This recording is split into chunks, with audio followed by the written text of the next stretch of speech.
ये एक्सीडेंट है, एक्सीडेंट को कोई रोक नहीं सकता। नमस्कार, आदाब, सत श्री अकाल, जय भीम, जोहार। मेरा नाम है नवीन कुमार। जब आंखों का पानी मर जाए, कलेजा पत्थर का हो जाए, सीने में भर जाए घनघोर निर्लज्जता, तभी इस तरह के बयान जुबान से निकलते हैं।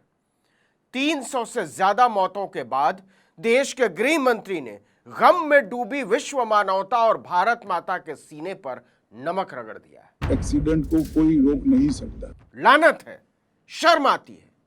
जरा सोच कर देखिए कि अगर देश में कोई और सरकार होती या किसी विपक्षी दल के नेता ने यह बात बोल दी होती तो अब तक क्या हो गया होता। तूफान आ गया होता, मीडिया के गिद्धों का स्टूडियो नृत्य शुरू हो चुका होता।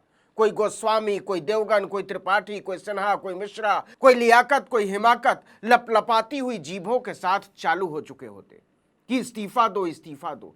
और इस्तीफा हुआ होता, होना ही चाहिए, बिल्कुल होना चाहिए। नैतिकता का तकाजा यही कहता है।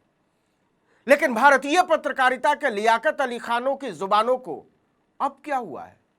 किसकी जूतियों ने चुंबक की तरह खींच लिया है उन जुबानों को, और उन जूतियों का स्वाद लेती जीभें 300 से ज्यादा लोगों के 1000 डिग्री से ज्यादा तापमान में खाक हो जाने के बावजूद जालिमाना बेहयाई के साथ चिपकी हुई है। हम मानकर चल रहे थे कि नरेंद्र मोदी की आंखों में इतना पानी तो बचा होगा कि वो अपने सिविल एविएशन यानी नागरिक उड्डयन मंत्री का इस्तीफा मांगेंगे। आखिर 300 से ज्यादा लोगों की हृदय विदारक मौत के बाद इतना तो न्यूनतम है। लेकिन नहीं, जिस देश का प्रधानमंत्री इंसानों और गाड़ी के नीचे कुचलकर मर गए पिल्लों में कोई फर्क न कर पाता हो, उससे ऐसी नैतिकता की उम्मीद करना भी बेकार।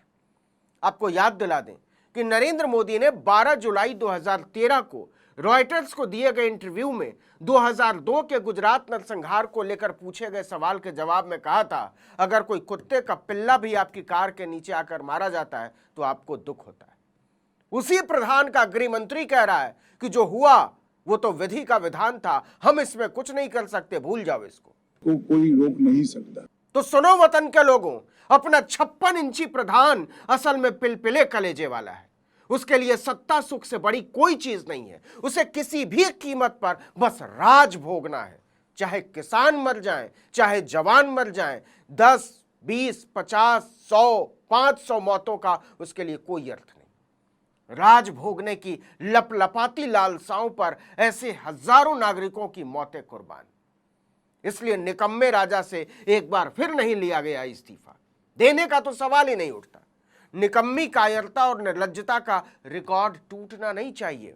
अहमदाबाद में 300 से ज्यादा लोग मर गए, नागरिक उड्डयन मंत्री का इस्तीफा नहीं ले पाता हमारा डरा हुआ प्रधान। पुलवामा में सीआरपीएफ के 40 जवानों को उड़ा दिया गया, रक्षा मंत्री का इस्तीफा नहीं ले पाता हमारा डरा हुआ प्रधान। पहलगाम में 26 लोगों को मार दिया गया, गृह मंत्री का इस्तीफा नहीं ले पाता हमारा डरा हुआ प्रधान। किसान आंदोलन में 700 से ज्यादा किसानों की जान चली जाती है, गृह राज्य मंत्री के छोरे का काफिला 4 किसानों को कुचल कर मार देता है, लेकिन कृषि मंत्री का इस्तीफा नहीं ले पाता हमारा डरा हुआ प्रधान।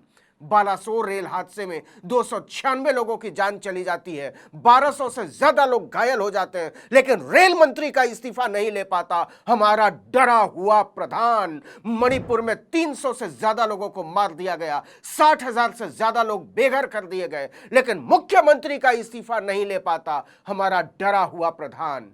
और तो और कुंभ के मेले में कुचलकर 82 लोगों को मार दिया जाता है और मुख्यमंत्री आंकड़ों पर झूठ बोलता रहता है, लेकिन इस्तीफा नहीं ले पाता हमारा डरा हुआ प्रधान। मंत्रियों के त्याग पत्र नहीं होते हैं भैया, वो यूपीए गवर्नमेंट नहीं है, एनडीए गवर्नमेंट। डोनाल्ड ट्रंप 13 बार बोल चुके, हमने भारत को धमकाकर करवाया सीज फायर, और एक शब्द नहीं बोल पाता हमारा डरा हुआ प्रधान। तो ये प्रधान करता क्या है सिवाय कपड़े बदलने के, दबाकर खाने के और तान कर सोने के और चुनावी रैलियों में बकवास करने के। मोदी की नसों में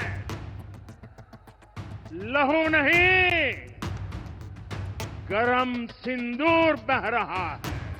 इसको रगों से बाहर निकालकर अपने बदन पर पोत लीजिए प्रधान, लेकिन कुछ काम कीजिए काम। ये देश आपकी कायरता और डपोर शंखी का बोझ उठाते उठाते थक गया है।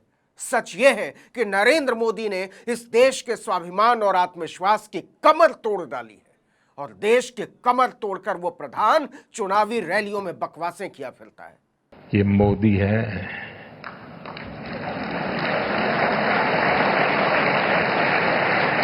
यहां किसी का दबाव नहीं चलता है। सवाल अब भी वहीं का वही है और ये टल नहीं सकता। अहमदाबाद में 300 से ज्यादा लोगों की मौत का जिम्मेदार कौन है?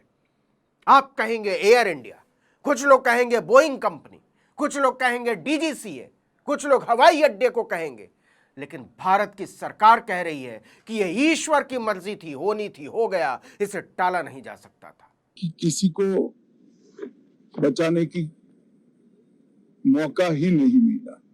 मतलब इसके लिए कोई जिम्मेदार नहीं है, सब कुछ ईश्वर की मर्जी थी, होनी थी और इसे टाला नहीं जा सकता था।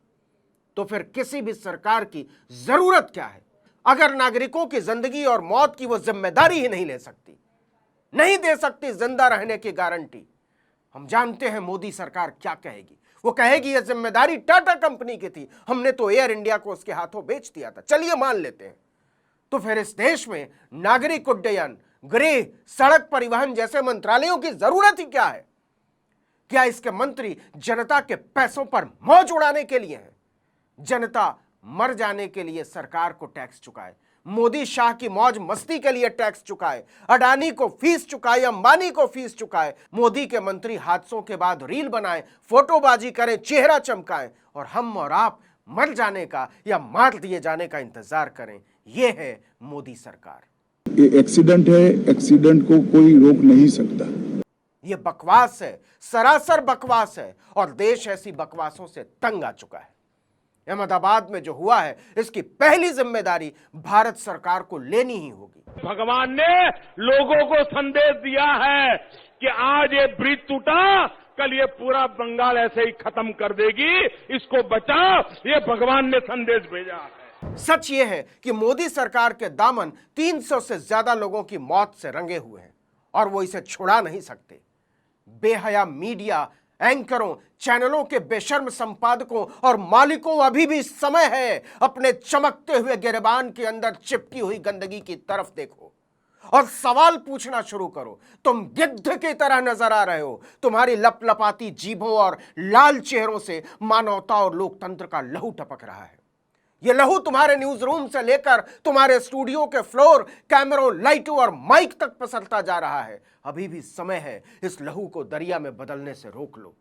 तुम्हें नहीं मालूम कि बर्दाश्त की हदों पर बेसब्र होती जनता जब तुम्हारी साजिशों के कपड़े उतारना शुरू करेगी तो भागने की जगह नहीं मिलेगी। इस देश को इतना मत सताओ कि संविधान के पन्ने तुम्हारे खिलाफ बगावत कर दे। इस वीडियो में इतना ही, लेकिन अगर आपने आर्टिकल 19 इंडिया को अब तक सब्सक्राइब नहीं किया है तो फौरन कर दीजिए, बेल आइकॉन दबाइए, घंटी जैसी आकृति, लाइक कीजिए और कमेंट करके बताइए हमारा वीडियो आपको कैसा लगा। हमारा ट्विटर हैंडल है article19_India और मेरा ट्विटर हैंडल है नवीन जर्नलिस्ट। नमस्कार।